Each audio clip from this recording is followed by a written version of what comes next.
Great. Thank you very much, Mr. Chairman.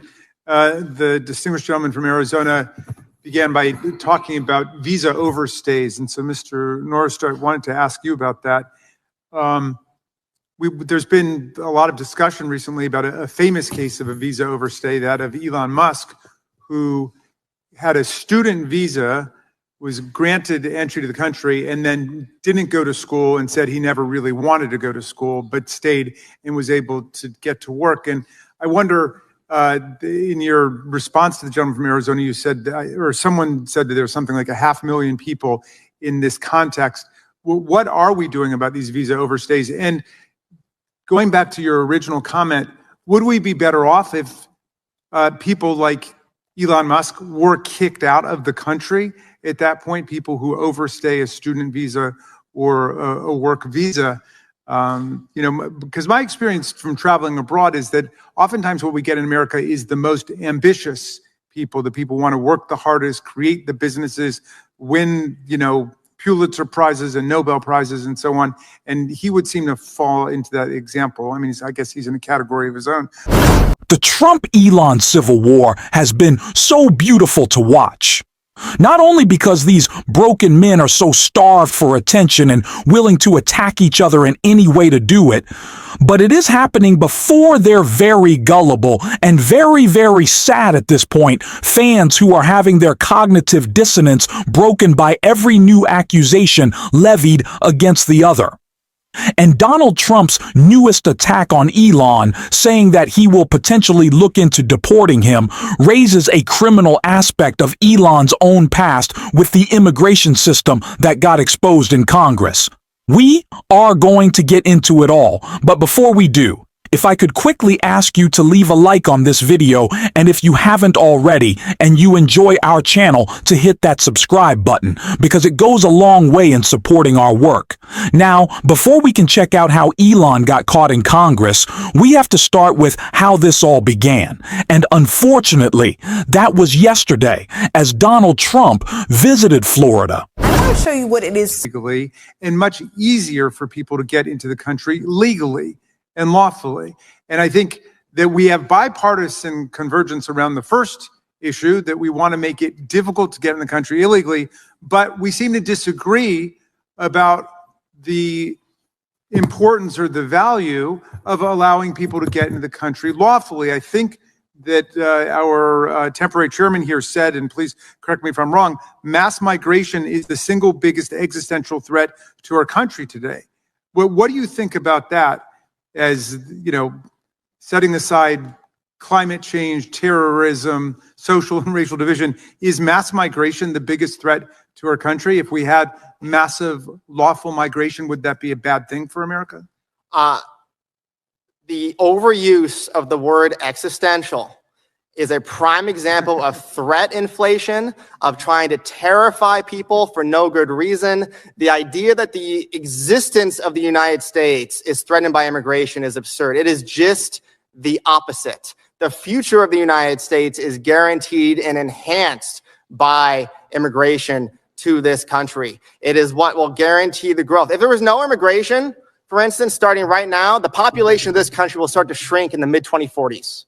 There will be fewer Americans. There will be a smaller America unless we expand or at least continue the legal immigration that we have now. Okay, so why do you think immigration has become such a vexed political problem? I know historically we've gone through periods of anti-immigration fervor and xenophobia, but if we've got the grounds for bipartisan compromise, as we've seen repeatedly, why do some people keep on wanting to use this as a political club? So I think it's obviously a vote getter. It obviously infuriates a lot of people. And to be, totally fair to these folks who I disagree with, I do think people see chaos and they really don't like it, right? But I think the chaos is caused by our restrictive immigration system overwhelmingly. And if we want to get control in the long term, we need to do what you suggest, which is expand legal immigration opportunities to the United States. Enforcement matters, but legal immigration matters a ton too. A recent article from the Washington Post also detailed this further. Writing, Elon Musk, enemy of open borders, launched his career working illegally in America. Investors in Musk's first company worried about our founder being deported and gave him a deadline for obtaining a work visa. Long before he became one of Donald Trump's biggest donors and campaign surrogate, South African-born, Elon Musk worked illegally in the United States as he launched his entrepreneurial career after ditching a graduate studies program in California. According to former business associates, court records, and company documents obtained by The Washington Post, when a venture capital firm poured $3 million into Musk Company in 1996, the funding agreement, a copy of which was attained by the Post, stated that the Musk brothers and an associate had 45 days to obtain legal work status. Otherwise, the firm could reclaim their investment. Their immigration status was not what it should be for them to be legally employed running a company in the U.S. The hypocrisy of MAGA is constant and very blatant and so easy to expose. It's the reason why they have to distract, and it's the reason Jens Psaki was further calling out that distraction, as we can see right here. I mean, but there's a reason Trump spent the day complaining about water pressure and straws and whatever else he was talking about, not having to pay alligators. It's because he didn't want to talk about celebrating the passage of his big, ugly bill in the Senate. When the Obama administration passed the Affordable Care Act, we were celebrating the fact that tens of millions of people would have access to health care after a very long, hard-fought fight to get that done. We were giving people something they needed. That was the reason. That's why Barack Obama wanted to be president in part. That's why a lot of people wanted to work there. We were giving people something that they didn't have before.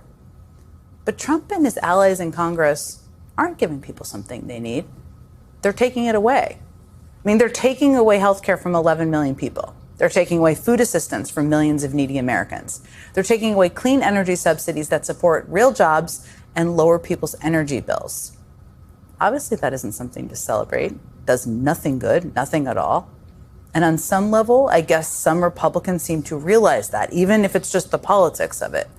I mean, Republican Senator Josh Hawley voted for this bill today, even after he described it like this just 3 days ago. We can't be cutting health care for working people and for poor people in order to constantly give special tax treatment to corporations and other entities. I mean, that guy voted for the bill again. That requires more time to even discuss. But he's not only the only one. I mean, Alaska Republican Senator Lisa Murkowski also voted for the bill today, as you all know. Turns out she's not John McCain.